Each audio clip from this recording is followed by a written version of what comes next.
નમસ્કાર. મહાત્મા ગાંધી એન્જિનિયરિંગ કોલેજના આ સેકન્ડ પોડકાસ્ટમાં આપ સૌનું સ્વાગત છે.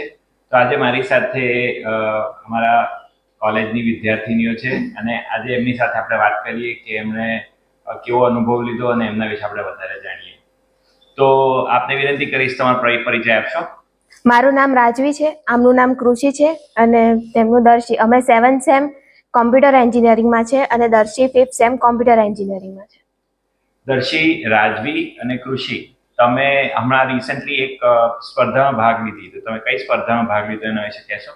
અમે જીટીયુની તરફથી હેલ્થ થયેલી બેડમિન્ટન ટુર્નામેન્ટમાં પાર્ટ લીધો હતો, જે એસએનબી સ્વામિનારાયણ ફાર્મસી કોલેજ સલવા વાપીમાં થઈ હતી. સરસ. તો આ સ્પર્ધામાં તમારું દેખાવ કેવો રહ્યો? તમે ક્યાં સુધી પહોંચ્યા હતા? અમે ફાઇનલ સુધી પહોંચ્યા હતા, પણ અમે ત્યાં વિનર નતા થયા, રનર્સ અપ થયા હતા. અચ્છા, આ સ્પર્ધામાં કેટલી ટીમો આવી હશે?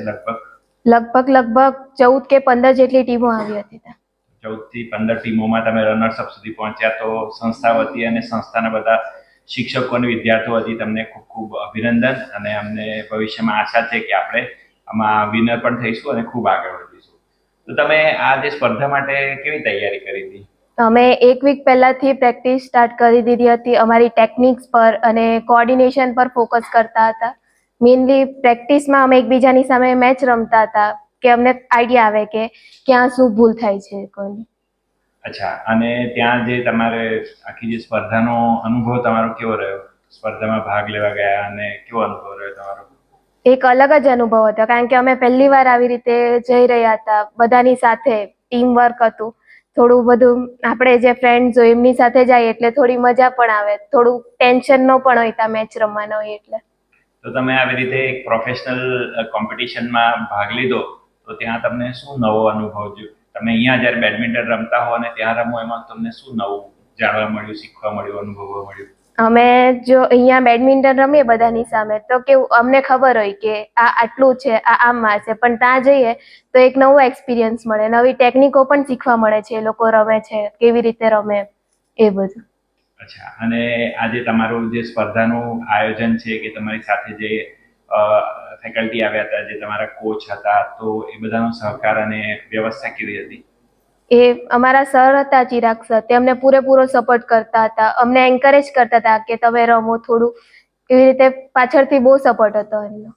અચ્છા, અને તમે બેડમિન્ટન તમે પહેલેથી રમો છો? તમારે ક્યારથી તમે બેડમિન્ટન રમવાનું છે? અમે કોલેજમાંથી જ રમવાનું ચાલુ કર્યું તો સ્પોર્ટ્સ વીકમાં અમે લોકો રમતા એટલે થોડો ઘણો ઇન્ટરેસ્ટ જાગ્યો ને પછી અમે ગયા હતા. અચ્છા, એટલે તમે જ્યારે આ સંસ્થામાં જોડાયા પહેલા તમે પ્રોફેશનલી ક્યાંયથી બેડમિન્ટન શીખ્યા નથી? ના, અમે પ્રોફેશનલી નથી શીખ્યા, અહીંયા જે રમીએ તેવી રીતે જ અમે શીખેલા હતા. તો મિત્રો, આપણે ત્યાં વિદ્યાર્થીનીઓ ભણવા આવી હતી અને એમાં જ જેમને સ્પોર્ટ્સ વીકમાં શીખતા શીખતા એ લોકો એટલું શીખી અને આજે ઝોન લેવલ પર એ લોકોએ કોમ્પિટિશનમાં ભાગ લીધો અને રનર્સ અપ એટલે બીજા નંબરે તો એ લોકો આવી. તો બહુ સરસ પ્રગતિ કહેવાય અને ખરેખર આનંદનો વિષય છે. અને જો આટલા જલ્દી તમે આ શીખી જાઓ છો તો આ રમતને તમે ચાલુ રાખજો અને તમે ખૂબ સારું આમાં કરશો.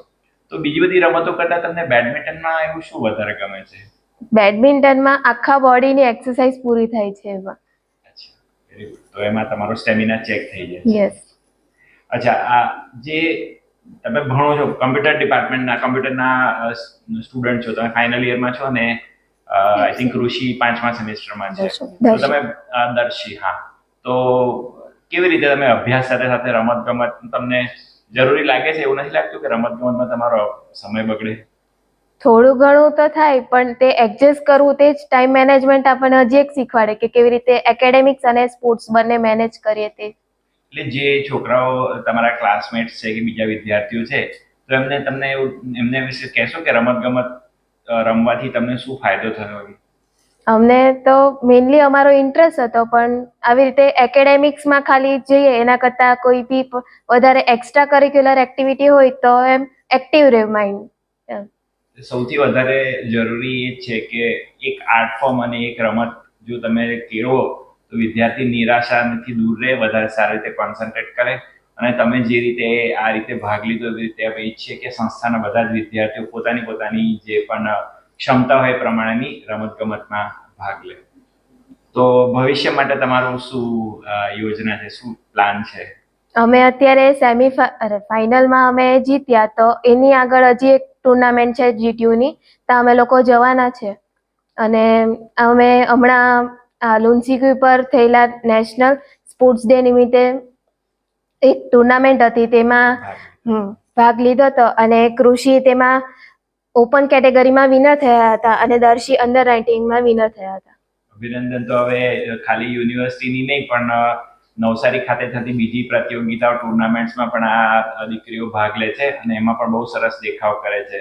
તો આ સંસ્થા ખૂબ જ એની માટે આનંદની લાગણી અનુભવે છે. તમને ફરી અભિનંદન અને ભવિષ્યમાં થનારી તમારી જે યુનિવર્સિટીની જે ટુર્નામેન્ટ છે એમાં પણ તમે ખૂબ સારો દેખાવ કરો એવી અમારી શુભેચ્છાઓ. ફરી પાછું ખૂબ ખૂબ અભિનંદન અને ખૂબ જ આગળ વધતા રહો. સંસ્થા વતી અમે આનંદની લાગણી વ્યક્ત કરીએ.